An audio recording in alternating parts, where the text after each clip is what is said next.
AVN కళాశాలలో తృతీయ సంవత్సరం చదువుతున్నాను. ఈరోజు నేను పర్యావరణం మీద ఒక కవిత రాశాను. తల్లడిల్లితే నా పర్యావరణం, ముంచుకొస్తది ప్రళయం. అందమైన పల్లెల ఆకృతి, నా పచ్చని ప్రకృతి. నది, సముద్రం, ఆకాశం మన వనరులు. ఇవి మనకు అరుదైన ప్రసాదాలు. విలువైన వనరులు మన జీవనానికి ఆధారాలు. మన ఊరు చెరువులు, మన ఇంటి సిరువులు. కోటి దేవతలు సంచరించే మన నేల, కలిసి కాపాడుకుందాం ఇవాళ. గతి తప్పిన ఋతుక్రమం, మతి తప్పెను మన సమాజం. అద్భుతమైన ప్రకృతి అందాలు, విలువ తెలియని సమాజాలు.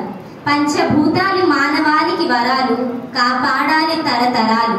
జలం కోసం కలపాలి మన గళాలు, చెట్ల సంరక్షణకై చేయాలి ఆలోచనలు. వాయువు మన ప్రాణ ఆయువు, వ్యర్థమైతే తీరెను మన ఆయువు. ప్రకృతికై పాకులాడదాం, రోగాలను తరిమి కొడదాం. పెంచాలి పచ్చదనం, అదే ఆరోగ్యానికి మూలధనం. ప్లాస్టిక్ సంచి కన్నా గుడ్డ సంచి మిన్న. పర్యావరణం ప్రశాంత జీవనానికి మైదానం. చెట్లు మన ప్రగతికి మెట్లు. నదులు మన నిధులు. నేల తల్లితో సమానమైన కోవెల, నేడు తల్లడిల్లుతుంది వెలవెల. తల్లడిల్లితే నా పర్యావరణం, ముంచుకొస్తది ప్రళయం.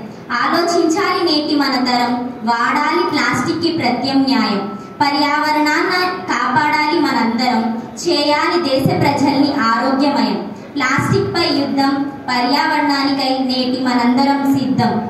గుర్తుంచుకో నేటి సమాజమా, మొక్క ఏపుగా ఎదగాలంటే కావాల్సింది ఖరీదైన కుండీ కాదు, స్వచ్ఛమైన మన నేల తల్లి అని. ధన్యవాదాలు.